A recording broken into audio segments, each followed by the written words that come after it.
PVC 24 এর পক্ষ থেকে সবাইকে স্বাগত জানাচ্ছি। আসসালামু আলাইকুম। আমাদের আজকের ভিডিওর বিষয়, দেশ বাঁচাতে ভারত থেকে সুতা আমদানি নিষিদ্ধ করল বাংলাদেশ। চলুন জেনে নেওয়া যাক আজকের খবর। দেশের অর্থনীতি বাঁচাতে ভারত থেকে সুতা আমদানি নিষিদ্ধ করেছে বাংলাদেশ। দীর্ঘদিনের অসম অর্থনৈতিক সম্পর্ক এবং সীমান্ত পথে একতরফা সুবিধা প্রদানের সংস্কৃতি থেকে বেরিয়ে এসেছে বাংলাদেশ। এই সাহসী সিদ্ধান্ত দেশের টেক্সটাইল খাতকে একদিকে যেমন চাঙ্গা করবে, তেমনি বহুল আলোচিত ভারত নির্ভরতা থেকে মুক্তির এক নতুন দিগন্ত খুলবে।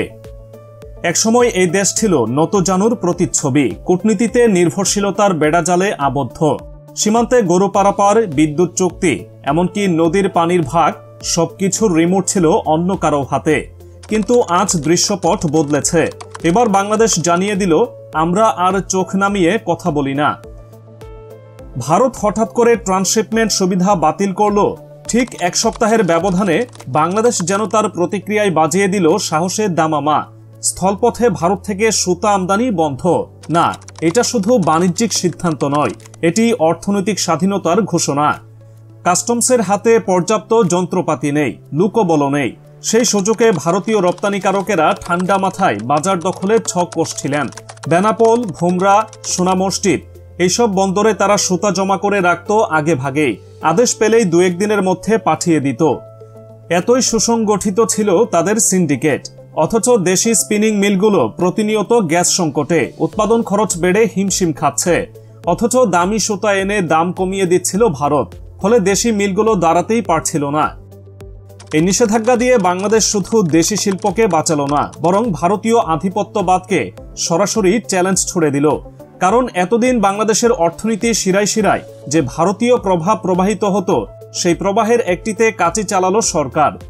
এই কাঁচিটি কেবল কাগজে নয়, এটি ঐতিহাসিক। কারণ এর পেছনে আছে বহুল প্রতীক্ষিত টানাপোড়েনের অবসান ঘটানোর ইচ্ছা, আছে এক নতজানু নীতির অবসান। মঙ্গলবার রাতে যে খবরটা নীরব ঘূর্ণিতে বাতাসে ভেসে বেড়ায়, তা ছিল একটি দেশের আত্মসম্মানের উচ্চারণ। ভারতের কর্ণাটক, গুজরাট বা তামিলনাড়ুর কারখানায় যখন ভরসা করত আমাদের পোশাক শিল্প, তখন প্রতারণার ছলে মিথ্যা ঘোষণার ফাঁদে আটকে পড়ত আমাদের কাস্টমস। একদম গায়ে গায়ে সুতা আসত ভারত থেকে, কিন্তু ঘোষণায় ছিল কম কাউন্ট, ভেতরে ঢুকে পড়ত মূল্যবান উচ্চ কাউন্টের সুতা। জালিয়াতি এতটাই চতুর ছিল যে সরাসরি বলা যায় বাংলাদেশের শিল্পকে পঙ্গু করার অপকৌশল চালিয়েছিল প্রতিবেশী দেশ। দেশের 519টি স্পিনিং মিল রয়েছে, যারা নিট কাপড়ের 85 থেকে 90% এবং ওভেন কাপড়ের প্রায় 40% সুতা যোগান দেয়। এই মিলগুলোই দেশের গার্মেন্ট খাতের প্রাণ। অথচ উৎপাদন খরচ বেড়ে যাওয়ায় ও সরকারের নগদ সহায়তা কমে যাওয়ায় তারা কোণঠাসা হয়ে পড়েছিল। ফলাফল, ভারতীয় সুতার কাছে আত্মসমর্পণ। কিন্তু এখন সমীকরণ পাল্টেছে। এখন সময় দেশীয় শিল্পের দিকে তাকানোর। আর এই চোখে চোখ রেখে সিদ্ধান্ত নেওয়ার রাজনীতি নতুন কিছু নয়। মনে করুন, গত 8 এপ্রিল ভারত আমাদের পণ্য পরিবহনের ট্রান্সশিপমেন্ট সুবিধা বন্ধ করে। তার এক সপ্তাহের মাথায় বাংলাদেশ কূটনৈতিক দৃষ্টিতে হেসে বলল, ধন্যবাদ, এবার আমরাও দেখাচ্ছি কিভাবে চোখে চোখ রেখে কথা বলা যায়। বিটিএমএ দীর্ঘদিন ধরেই দাবি জানিয়ে আসছিল সুতা আমদানির এই ছিদ্র বন্ধের। 3 মাস আগেই বাণিজ্য মন্ত্রণালয় এনবিআরকে আনুষ্ঠানিকভাবে জানায় এই আমদানি বন্ধের কথা। অবশেষে সিদ্ধান্ত বাস্তবায়ন হলো। অবশ্য এটা কেবল সীমান্ত বন্ধের গল্প নয়, এটি ভারতের প্রতি নির্ভরতা থেকে বের হয়ে আসার গল্প। যে ভারতের সঙ্গে আমাদের রয়েছে অসম নদী চুক্তির ইতিহাস, তিস্তার পানির অমীমাংসিত পর্ব, সেই ভারতকে চোখে চোখ রেখে না বলা সহজ ছিল না।